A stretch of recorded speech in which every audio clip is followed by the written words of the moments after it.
This is Dubai Works, where we interview the business leaders making a difference in this great city.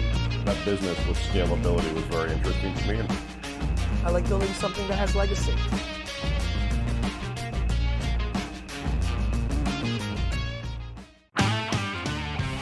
Support for Dubai Works is brought to you by Manscaped, who is the best in men's below-the-waist grooming champions of the world. Manscaped offers precision-engineered tools for your family jewels. Manscaped just launched in the UAE with their 4th-generation trimmer, the Lawnmower 4.0. You heard right, the 4.0. Join over 2 million men worldwide who trust Manscaped with their exclusive offer for you. 20% off with the code DubaiWorks at manscaped.com. So this week's entrepreneur is kind of bucking the trend. They're 6 months old, they haven't raised any money, and they're in the grocery delivery space and they're doing a good job. So it's impressive. We're often kind of told the story about raising a lot of money and that you need to be really big and get market share really quickly, but they're doing it a different way. So I think there's a lot in this conversation, and he's a really bright guy, and I hope you enjoy it. Episode 140 since we started at the beginning of 2019. Where is the time gone? We're joined by another CEO and founder. This week we have Monish Chandiramani, who is the co-founder and CEO at Yeepeey. They are an online application that they deal in grocery, essentials, confectionery shopping through its platforms with promised delivery in 30 to 45 minutes. A really interesting space. We're going to be talking all things e-commerce, all things groceries and delivery, as well as we'll start off with the story of Yeepeey, marketplace and competition and plans for the future. Welcome, Monish. Thank you so much, Richard, for having me here and basically talking about my company Yeepeey. And just to give you a background of what Yeepeey is basically an online application which allows the customers to order groceries within your smaller grocery stores, supermarkets and hypermarkets, which is within your vicinity. So basically what you do is you just go on the app, you will find a range of supermarkets right from the smallest to the largest hypermarkets, and you can just go select your favorite products and order your groceries home and get it delivered within 30 to 45 minutes. Amazing. Where to start? So just picking up on something you said there, in your vicinity, yes. Does that mean that it's location based and you'll be able to find the nearest stores to you? Yes, so basically because we are promising delivery within 30 to 45 minutes, so we cannot keep a range of, say you're staying in Dubai and you cannot have a supermarket from Sharjah delivering to you. So we have it geolocation based, where if you're staying in JLT or you're staying in Bar Dubai, you get only the vicinity supermarkets close to that vicinity, and you can order. You have a range of almost 8 to 10 supermarkets in each vicinity where you can order your groceries. Okay, so where did the name Yeepeey come from? So obviously, it's quite an interesting name because it's something. Yeepeey is something called excitement, which it's like Yeepeey, like yeah. So it's something which is an emotion which we are trying to bring through our app. So anything which means happiness, excitement. So that's what we are trying to bring in each household. So everyone goes yippee when you get your groceries or anything which you can get delivered through the app. Yes. That's where the name came from, and that's our vision and our mission to make everyone happy and go yippee. Okay. So, that's amazing. So it kind of sets a tone for your brand, both in terms of customer satisfaction, but also in terms of messaging and branding as well. 100%. So right from the start, we our mission is to basically be customer centric, because all startups right from the start till your journey goes on, you need to make your customer happy. That's going to run your business, and if they're happy, your business is going to be happy. So the name comes from that. And that's the service we want to deliver to our customers. Okay, when did you start the business? So the business started just 6 months back. So it's a startup which is formed 6 months back. But the idea, obviously, the origin of Yeepeey came back in 2019, where before COVID hit the world. So this was an idea which came. Me and my co-founder actually passed through. Graduated from our colleges, and we. Wow, you're young.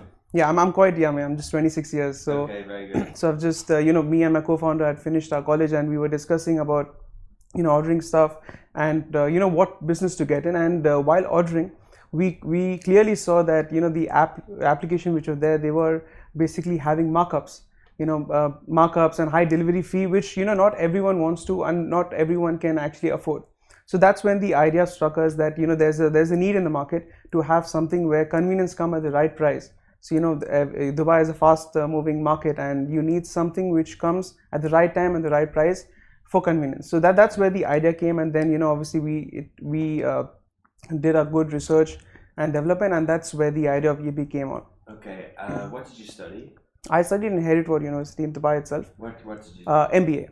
I've done my MBA. And your co-founder? He's also an MBA. So you're business graduates. Yes. You didn't have a background in developing and coding and engineering. How did you go about building the kind of MVP, the product at the start? So before doing my MBA, we have a business which is Yeepeey is a sister concern of a company which is into fintech, which is basically we have a tech base from the last 15 years. So that's obviously something of our strength also being tech. Your family or? It's in the family, and also we have investors and founders from outside the family also, but it's in our blood. Technology is I would say it's in our blood from the last 15 years. Yeah. Okay, so you're always involved in technology. While you were studying, you're familiar with it. Yes. And you knew where to go, where you needed to build something. 100%, and technology is something which our main focus is going to remain for the future also, to digitally transform the way retail is going on right now and online shopping goes on right now. Okay. So obviously online shopping and e-commerce is exploding in the region and globally, and digital transformation is just continuing at a breakneck speeds. But sorry, when you were building the app, did you think of going to this sort of Shopify kind of off-the-shelf product? Or how would one go about building a delivery service app? So see, obviously it's not something which everyone can do, because obviously you need to maintain that level of customer experience on your app. So I think the technology part of it plays very important role in today's business, and that's what gives you the competitive edge also. We are a small player right now, but you have big giants, and only your tech and your service can give you an advantage over them. So I would say our main focus is obviously going to be groceries for the start, but we have a lot of other verticals which are going to come on, which is which just adds value to the existing customers and the new customers which will come to the app. Okay, and by having a name like Yeepeey, it's not restrictive of groceries. 100%. It's a name which, as I said, it's an emotion. So it's not a name which only restricts us to groceries. You can go to any vertical, but obviously it should make sense for us to fall in that category, and it should make sense for our customers to get something more than what they get outside in the market. So Monish, when people come up with the idea of a platform, generally you need two things. You need things on both sides. So you need customers to want to order. We also need, in this case, stores and supermarkets to put their products there. Yes. How did you go about that? How did you get people from both sides? So what our platform is made back in when we launched, we had just 3 stores, but today we have 65 plus stores live on our application. 65 branches of different brands. Different brands, obviously different brands, but we have the biggest chains like the Union Cops of Dubai. We have Al Maya on the group, which is getting live, and we have the biggest of biggest. And what happens is it's good for the smaller groceries because they never get exposure to online business. If we did not exist. So it's something which is doing good for the society also as well as us. Okay, so you were able to get 65 stores on board. Did you have to tell them how many people were ordering, or how did you then go and get your first customers to place orders? Right. So for the in terms of the the merchants on the platform, we obviously have to visit their stores and actually tell them what's the importance of online groceries. Especially after COVID hit the world, it's very important to have a online space, online space in the market. So that's the whole mindset which we try to get in the smaller grocery stores, and where obviously you need to tell them that we have customers who actually have a need of quick delivery, and that's what these grocery stores can do to us. Okay. And in terms of customers, obviously we have our marketing arms on social media as well as offline marketing channels, where we try to showcase what different we are from the competitors, and that's how we get our customers. Okay, how are you different? How are we different? So obviously as Yeepeey, as I said, when we launched, we had a few problems ourselves ordering because of the high delivery fees or markups on each and every product. So what we have done is we have done in such a way that we have zero markup. So if you find any price in the stores, if it's 10 dirhams, you're going to get the same 10 dirhams on our app also. And the delivery fee is almost 1/3 of what the competitors charge, or even free. And in most of the occasions, it's still free delivery. And what we do is that we have the in-store promotions. So whatever promotions you see in the store, you will get the same promotions online along with our promotions on the site. Okay. So it's something which is a 4 or 5 plus points for the customers to actually come on our platform. Okay, amazing. I have a question around marketplace, but just while we're talking about the stores, I use some of these apps, and sometimes they don't have the product in place, and I just wonder from a logistics of the store side, in terms of fulfillment and in terms of populating the apps, do they need to have a team in the store checking the shelves and going on to all these different apps that they would partner with to make sure that the inventory and the stock is up to date? How does it work? So what we do whenever we onboard a merchant, we obviously, as Yeepeey, we have 3 apps, which is the Yeepeey custom app, the merchant app, as well as the delivery man app. So when we onboard any merchant, we basically, our team goes and scans the whole store. So you have the in-store products on the app. So we try to reduce the out of stock issue over here, and we have given them access to basically run their inventory, which is basically which is out of stock, or if there's any price change on a daily basis, they can automatically do it after we approve it from our end. Okay. So in that way, we have actually made the grocery stores have a proper inventory management system through our app. Okay. How do you approve it? I mean, if people are ordering things that aren't there, is there any sort of instant feedback to tell them to update that? Yes. So what happens is, we have features like, to basically give replacement products to the customer as close to the products which they have used or they have ordered. So what happens is we do have a review, which goes after every order, and whatever feedback we get from the customers, we give it to the store in real time, so that those mistakes are not made again. Okay. And as well as the feedback, whatever we get on the app, we try to implement it as soon as possible, so that the other customer who orders next time does not face the same issue. Okay, so one of the ways that you could get into other verticals and other spaces is with working with people other than stores. For example, direct to consumer, digital native vertical brands. Do you have a marketplace? And would people be able to, obviously if you're selling a product, you need it to be on the shelves in the store, but wouldn't it be of help for them to be able to put it on your app as well directly? So obviously, because we are just at the starting point, so we have basically, we're just right now just partnering with our merchant stores, but in future we'll be having a marketplace where any business having a registered trade license in Dubai or anywhere of the world can actually come, form the platform on our app and start, once all the KYC procedures are done, they can start the business right away from Yeepeey app. Okay, amazing. And what about the technology? So you obviously have a kind of a native iOS app, a native Android app and the website, and that you've coded it fully yourselves, you have full capability. Do you license any software? Do you license any software, and what sort of payment gateways do you use? So obviously, we have our own in-house team, as I told you, and we have a native Android iOS app. As you said, we are integrated with the payment gateway, which is one of the top payment gateways in Dubai itself, which checkout.com. Okay. So which enables almost all the payments. So it's normally your debit card, credit card, the American Express, Apple Pay, Google Pay, and Samsung Pay. So you have all the payment options live on the app, which none of the other competitors do right now. Okay. So we have all integrated within the system, because keeping Expo in mind, there are a lot of different nationalities, different countries participating in Expo. So you need to give that additional edge over the other competitors by giving them payment modes. Okay. So we have all the payment modes active on the app. Okay, you're 6 months old. Where did you set up the business? We have a license registered in Silicon Oasis, which is a free zone license, and our business is, being born and brought up over here. This was something which was a no-brainer for us, and Dubai being very open to startups, to businesses to open. I think this was, this is the best place to start a business. It's ease of business and also opportunities. Definitely. So you set up Yeepeey as a standalone entity, Silicon Oasis. Did you raise funds?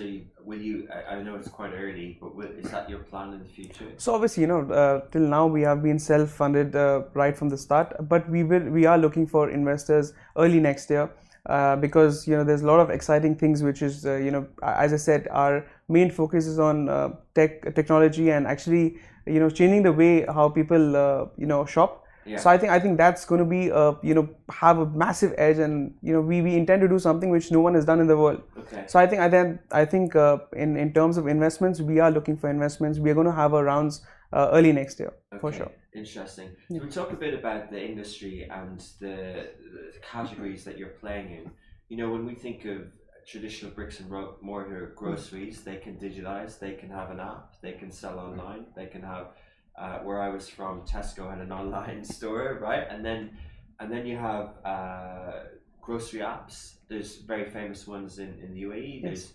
InstaShop, which had a big kind of exit, big valuation. El Grocer is quite well known, been around for 4, 5, 6 years, raised a lot of money. And then you've got the super apps who also do delivery, like Kareem and companies like that. How do you view the landscape? Do you see it very clearly? And we know in the US there's DoorDash and others who've listed. Do you see it as we are one of these, or do you see it a bit differently? So I would see it very differently, because obviously it's exciting having so many big players in the market and still getting good traction. So I would say in the last 6 months we've been fortunate enough to get a good traction, because what we intend to do, I think, is quite different. Obviously, in the start we are a new age startup, so in the start you might not see a lot of differentiative ideas, but in the coming future we're going to have a lot of things which these people don't have. Obviously, they are in the market from 5-6 years, and we obviously look up to them also in most of the cases. But having said that, over the last 6 months we've got 10,000 plus downloads, so we are doing something right to actually have a marketplace, have our customers loyal to us rather than using the other apps. So we have done something right, I would say, and I would not look at them as competition, but obviously you need to be your own competitor, and you need to learn what the feedback your customer gives you. So I think in that way I see it as a very exciting opportunity for Yeepeey to come along with these companies in the business. I've phrased it a little differently. So typically we're, rightly or wrongly, in that space, like Amazon and others, we are led to believe that it's a zero-sum game, that you need to be really big.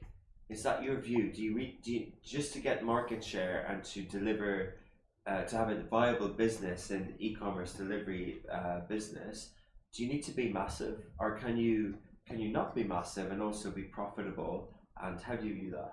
I think you don't need to be massive. First of all, if we thought in that way, we wouldn't have got 10,000 downloads and people ordering and loving the app. So I would say, obviously you need to be among the big guns to get the market share. But having said that, if you have your own space of yours, we've always tried to create our own space in the market and not actually see what others are doing. We need to create our own market, and that's what we have been successful in doing, and we will be doing that in the future, and create our own market space so that we are profitable, not only profitable, but people actually like us. Okay, fair enough. There's been a lot of kind of debate over the years in Dubai, particularly around delivery, around particularly around restaurant delivery. Yes.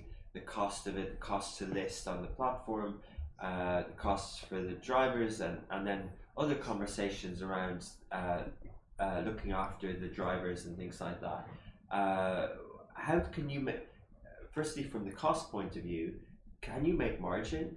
How can you mentioned that you're cheaper and there's sometimes no fees. How can you make margin? And then also, do you employ your own delivery team?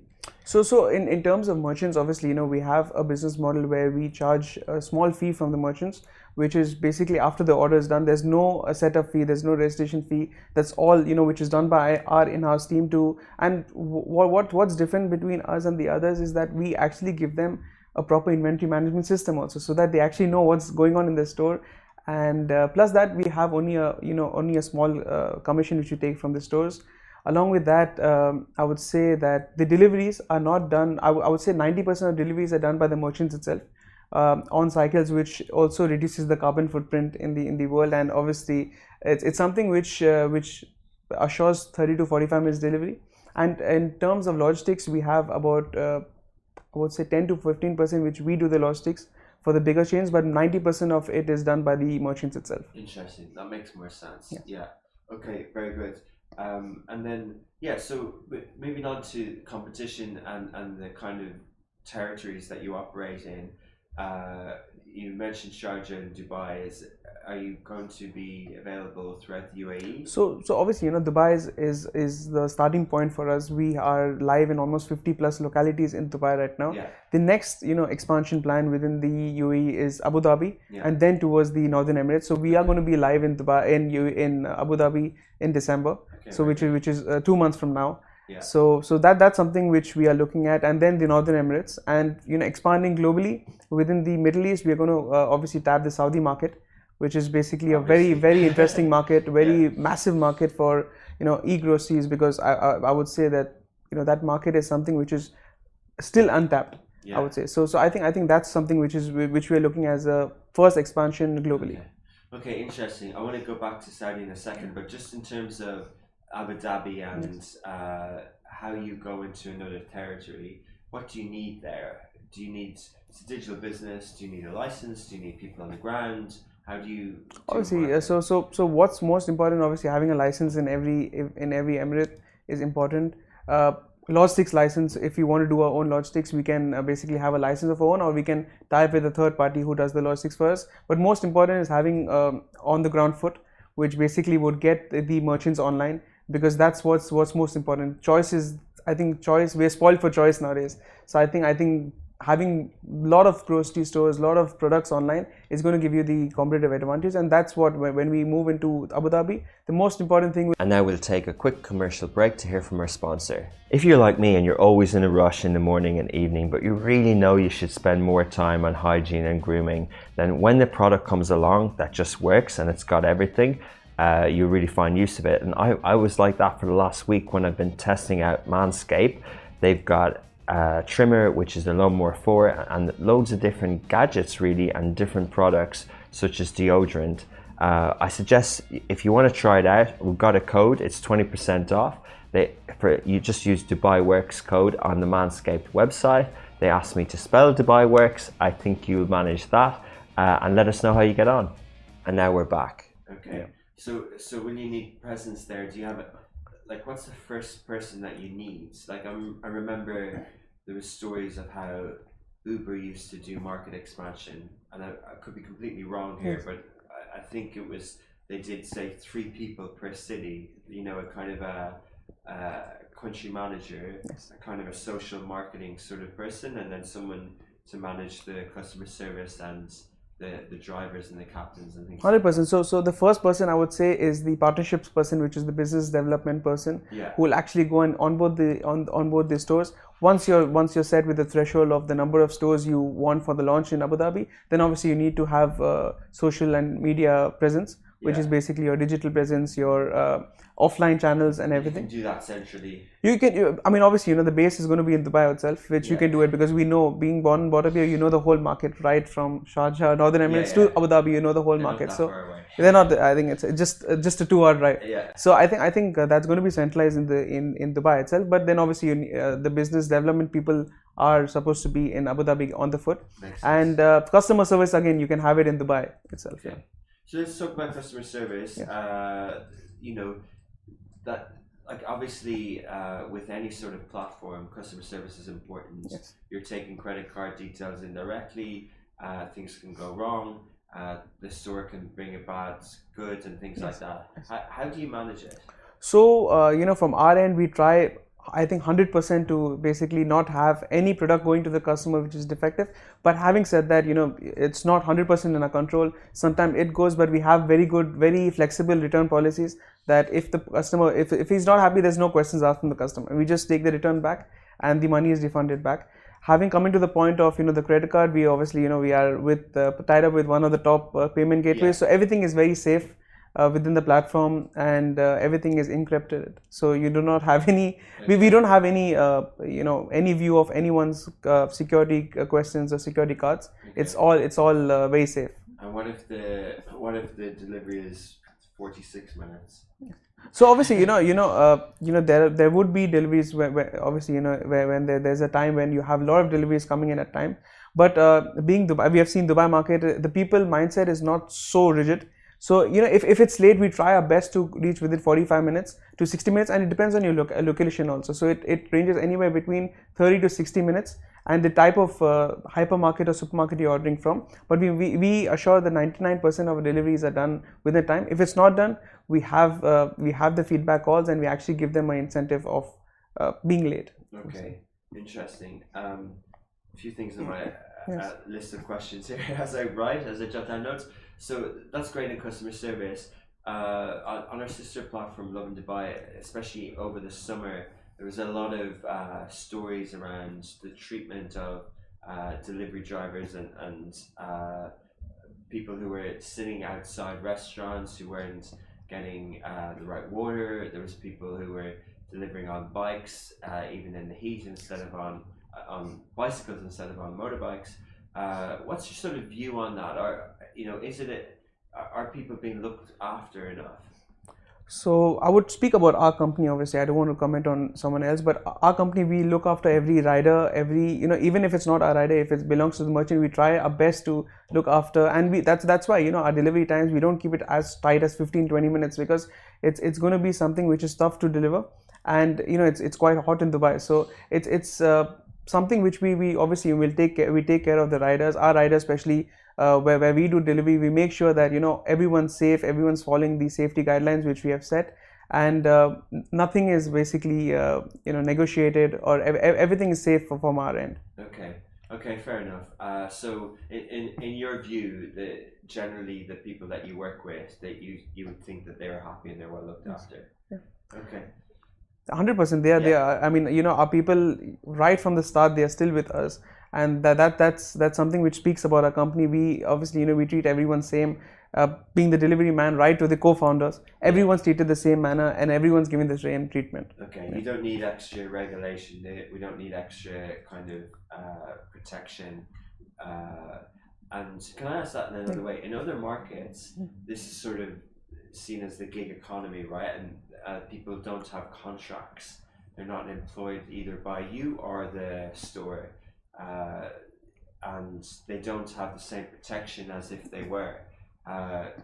That's not the same here, right? Like they do have an employment contract. Over here, I think over here everything's regulated, obviously, and for our partner stores to even allow the riders to basically deliver from their stores, we have to obviously submit all the regulatory documents. So everyone in our company is regulated, and everyone has all the regulations in place. Okay, so they're not gig economy, they're actually full-time employees. They're already full-time employees, and we have obviously tie-ups with a third party, which are again regulated with the Dubai government. So everything is regulated from us. And that third party would provide personnel. Yes, the delivery. They would be full-time employees for that third party. For that third party, but working for us, obviously. Yeah, fair enough. Understood. Okay, cool. In the delivery space in food F&B, the cloud kitchen trends has kind of cropped up a lot. Are you seeing something similar in groceries and stuff? So I think it's known as cloud kitchens in food industry, and dark stores in the grocery industry. That's something which is the future, because obviously as you spoke about the out of stock issues, that I would say 99% reduces in dark stores, because you have a very solid inventory system, and you can provide the customers with very quick delivery. Within, I would say, 15 minutes, 20 minutes, your delivery is done. Yeah. But having said, there's no customers coming in taking stuff off the shelf. Right. So it's all your people. It's all automated, and as the order comes, within 3-4 minutes, it's prepared and it's out for delivery. So that's something which is in the future. But having said that, we need to keep in mind of the smaller grocery stores and supermarkets which are there from a lot of years, and that's where we come in and actually support them to have an online space, to have a competitive edge over the dark stores, which is coming in future. Okay, are there dark stores in Dubai right now? 100%. I think a lot of competitors have the dark stores based in Dubai, and that not only in Dubai and all over the world. That's a trend which is going on, and that's a trend which is going to stay also in the future. Okay, interesting. Going back to Saudi for a second, so it's a different market. It's not the same as, say, Abu Dhabi or Northern Emirates in terms of, yes, you need the license and someone to onboard, but then there's the language, there's a behavior. When I was going there on many business trips, I thought that the Hunger Station app was for food, right? I thought it was like, hey, it's got a nice Hungry, burger yeah. logo. I'm hungry. I'm going to order a burger. But actually, it's a super app. It Right. does groceries. It does everything, and they're launching in Dubai now. So they, you know, as well as you having competition here, there's an app over there that's quite saturated in the market. It's got kind of first mover. How do you view that? In terms of Yeepeey, does it need to have an Arabic matching logo for a name? What's the Arabic word? Maybe our producer Rowan will tell us what to celebrate for in Arabic for Yeepeey is. But how do you adapt it for the Saudi market? So you know, I'll tell you something very interesting. Over the last 6 months since I launched, we have been working towards the app and having a personalized shopping experience. So we have been using our own data, customer feedback, you know, ordering behaviors, purchasing behaviors, and we have actually sat down, had a proper meeting with our, you know, our directors, our, you know, the advisors. We have the advisors from the biggest retail chains from Dubai, UK, US, from the marketing field. So we have actually revamped app, which is going to come out very soon, which basically, you know, if you have ordered once on our app, it actually gives you a total personalized experience on the app. So having said that, obviously, you know, when we enter the Saudi or even Abu Dhabi for that matter, we'll be having Arabic as a language to order.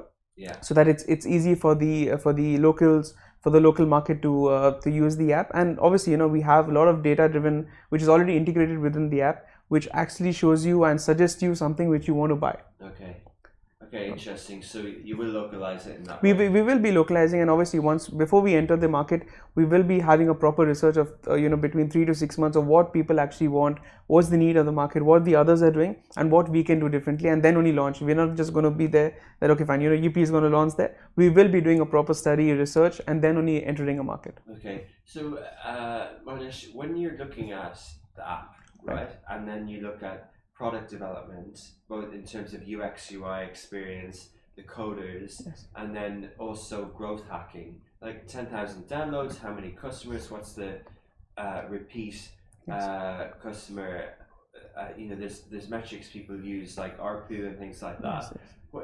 What are the key metrics for you? How do you know that this is doing well?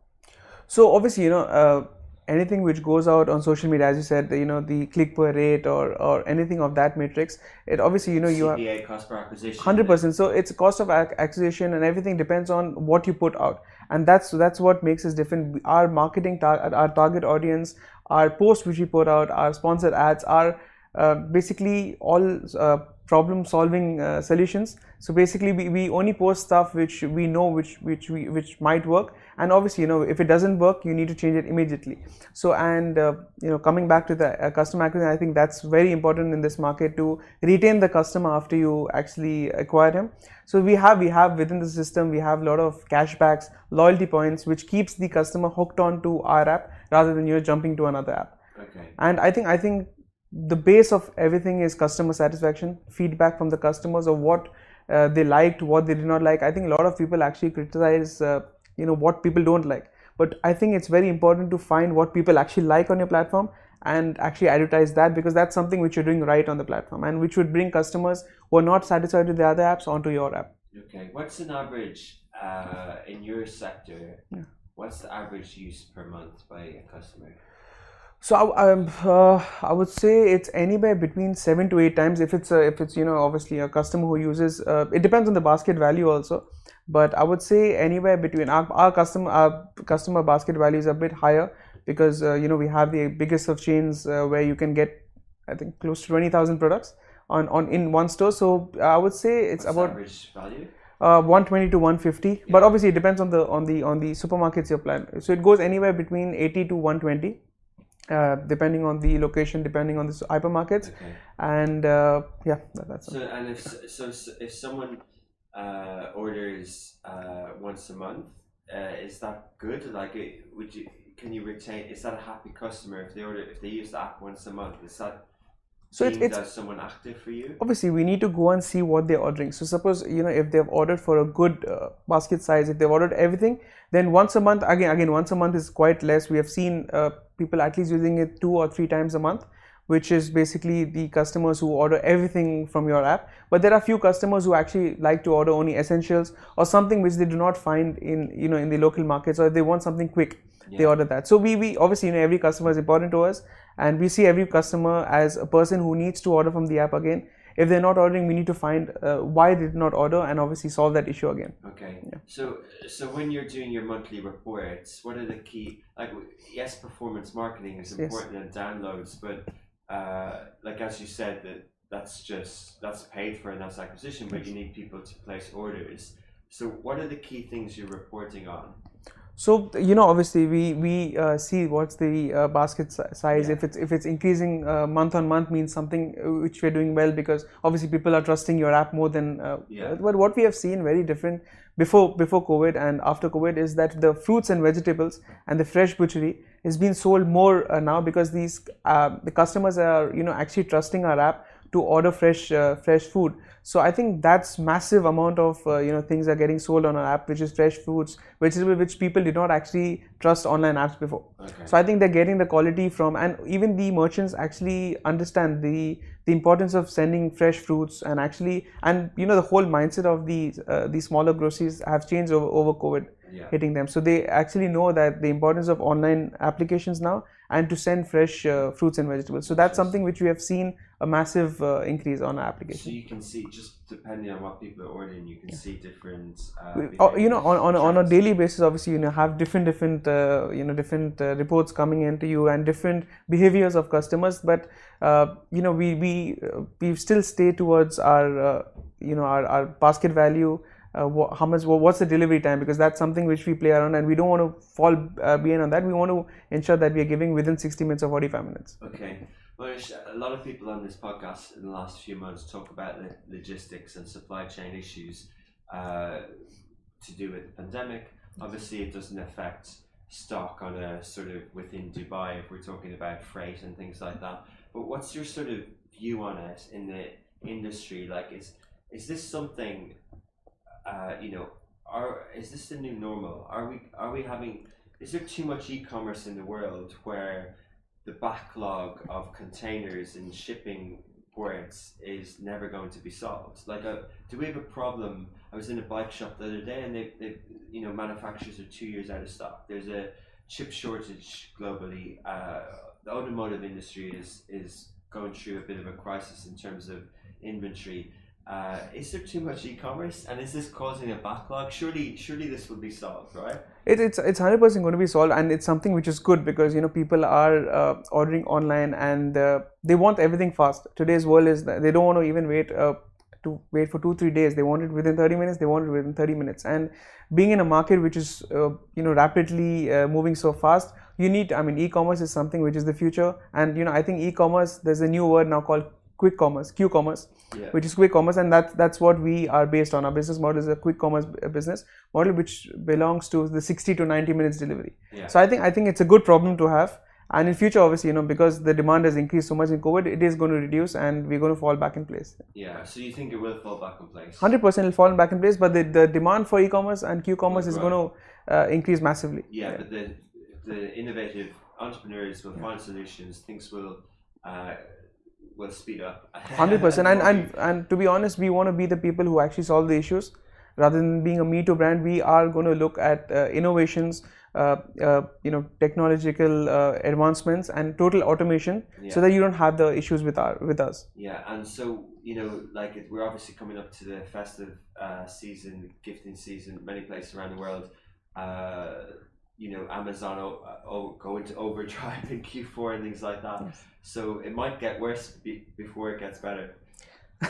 That's obviously it's something which it's happening, but it's just the marketplace, the demand which is there in the market, right? But mostly that's for international. One of the things that Amazon tried to do, which they didn't scrap, but they've kind of relooked at, is drone delivery, because logically speaking, it's hard to a drone to drop, say, a shopping bag or a cup of coffee into someone's hand. They might be there. So, like, technically, it's just challenging.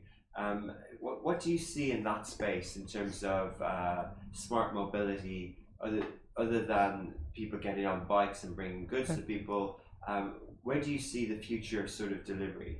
So obviously, this drone delivery is something which is not, at least through what I know, it's not going to come and drop it in your hand. It's going to be having a dedicated place where it's going to drop off your package and you can pick it up from there. So that's obviously something which is in the future. We have seen robots already in Dubai, moving in the expo and getting your deliveries in robots, and it's already started in different parts of the world, and that's the future. But having said that, I feel it's still going to take time for that type of delivery to happen. Still, we are still in the place where humans were going to do the delivery rather than robots. But in the future, you will 100% see 100% automation. You would not see humans delivering your app, but the robots doing it. Okay, interesting. So, like looking forward to kind of the future. What's your product roadmap? Like, obviously, you said Abu Dhabi, but what are the features that you want to have on the app in the next 12 months? So as I said, we have launched our groceries as a starting point. We have also launched flowers, which basically allows any to basically send flower delivery to any of your loved ones, to have it into the gifting space. Space. We are having a lot of interesting verticals like the pet care, because after humans, the most important is our pets. So it's just adding more and more value for your customer and having a proper proper space for them to have whatever options they want on the app. So specialty stores like only for fruits, only for meat, and just evolving in your space to have more value addition for your customers. Okay, amazing. What would success look like for you in the future?